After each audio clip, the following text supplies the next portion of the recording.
Maybe you're pre-med and you want to learn more about how to get that MD. Maybe you don't know what you want to do, so you're just learning everything. Or maybe you're already doing something that isn't related to medicine at all, but you're darn curious how your doctor got a certification to shine a light in your eyes once a year. Whatever your reason for clicking this title, I can assure you this is the video for you. Looking a little extra pale today, so please bear with me, kids. I really need to get a tan. Hey, what's up, you guys? Since when am I Shane Dawson? Anyway. Hey, what's up, guys? It's your favorite pre-med student, Natasha LaGrega. Welcome back to my channel. Today, I'm going to be doing a breakdown of how you become a physician. Just in case anybody was wondering, this video is specific to MDs and DOs. We will not be covering any other doctorate degree in this video. We're just focusing on the medicine, if you will. As always, if you enjoyed this video, please like, subscribe, comment down below, and hit the notification bell. With that being said, there's a lot to cover here, so let's get started. I think the easiest way to begin the breakdown is to start with the big picture steps and then get down to the nitty-gritty details. So to begin, after you graduate high school and wave goodbye to your childhood, you move on to your undergraduate degree. An undergraduate degree takes about 4 years to achieve, depending on what you're doing. Then after undergrad, you move on to medical school, which is another 4 years. When you graduate medical school, you get your MD or your DO, but by no means can you start treating people. After you get your doctorate, you apply to a residency program which determines what kind of doctor you will be. Your first year of residency is called your internship year,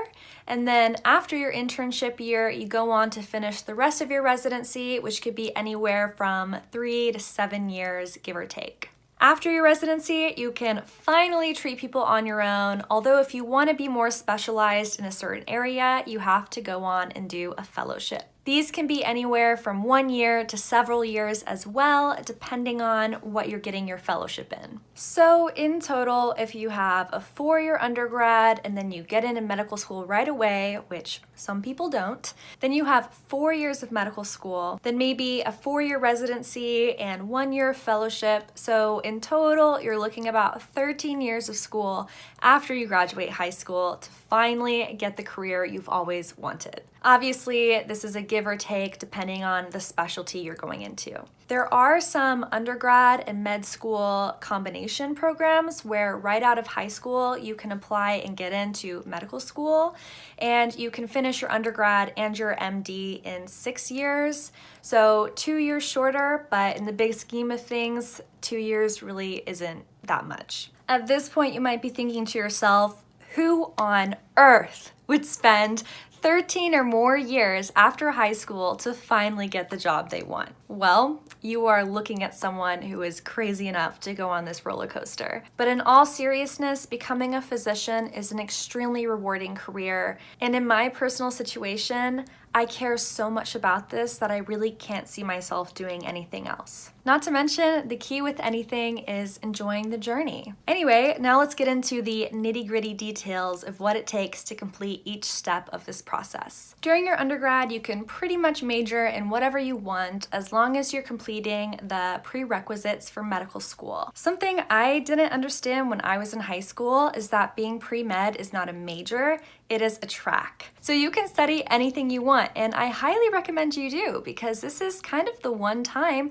you can study anything you're interested in. Of course, there are requirements to get into medical school, so let's start with classes. You need to take 2 semesters of introductory biology, is what I like to call it. Basically, 1 semester is focused on molecular and cellular bio, and the next semester is focused on evolutionary and environmental bio. It is recommended you take 1 upper level bio class after your intro bio classes, but it isn't required.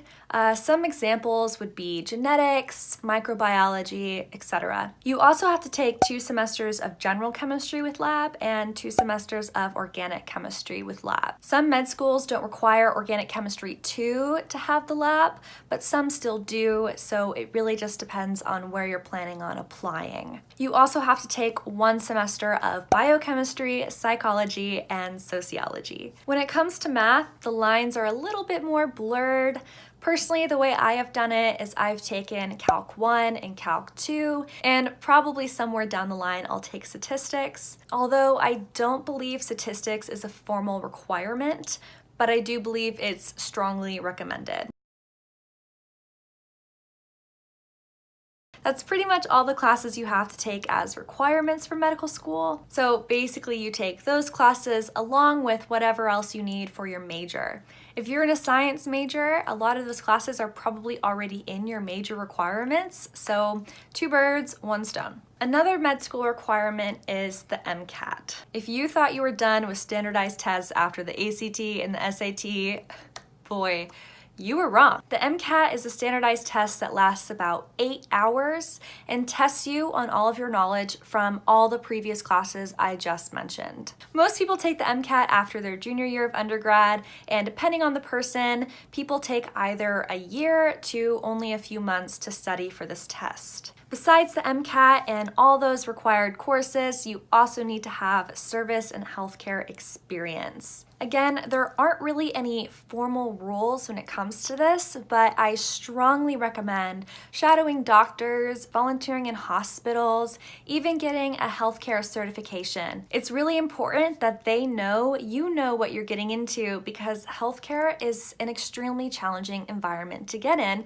and it's not for everybody. They don't want you to figure out that healthcare isn't for you after you're already in medical school. As far as things I've personally done, I've shadowed significantly over the past several years of my life.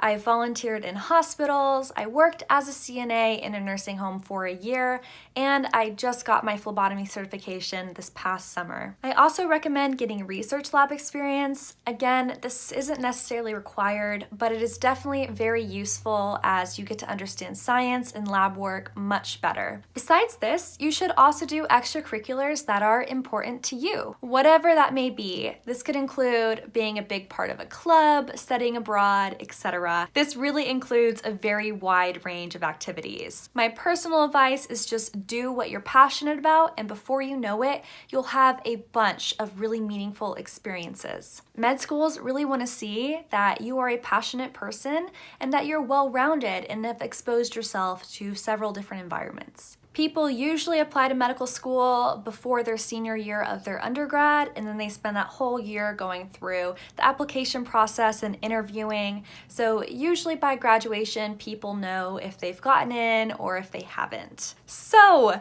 now you're finally in med school.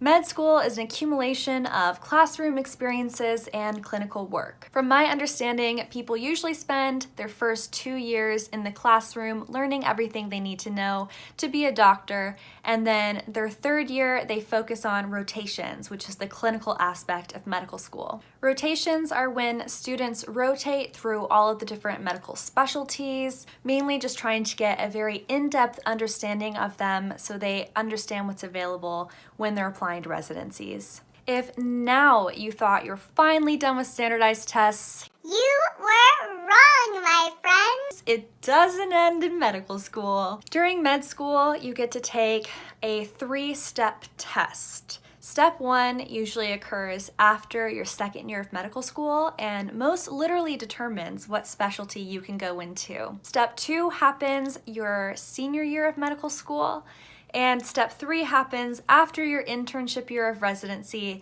and determines whether you get to continue in your residency program. Once you're done with residency, you take a board certification exam, and if now you finally thought, I must be done with standardized tests because I am literally done with school at this point, You were wrong.